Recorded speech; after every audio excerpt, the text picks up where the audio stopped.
Panginoon, salamat sa bagong araw na ito. Salamat sa bagong pag-asa. Salamat sa pagbibigay lagi sa amin ng mga bagay dahil sa pagmamahal ninyo.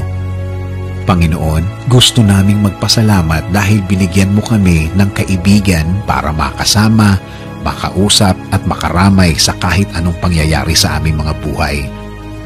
Salamat dahil po sa kanila gumagaan ang buhay kapag kasama namin sila. Alam po namin, Lord, na pinili mo sila carefully for us that they can be a big helping hand para sa aming mga buhay, Lord.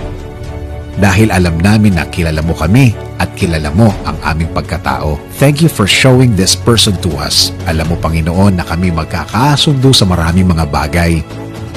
Thank you for making our friendship strong all throughout the years. And Lord, thank you for making this person godly.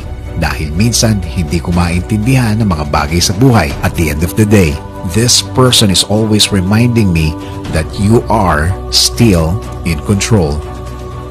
Salamat, salamat sa taong ito.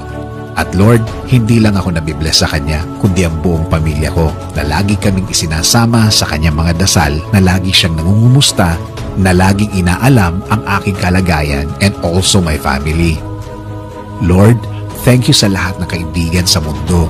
Thank you for sending these people into our lives. Thank you for this kind of relationship. Thank you for making this person a blessing to my life.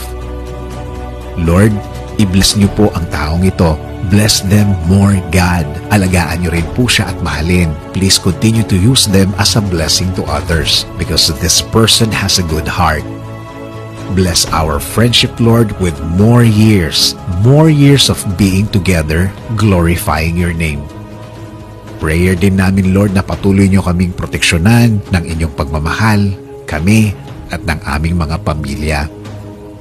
This is our prayer. In Jesus' name, Amen.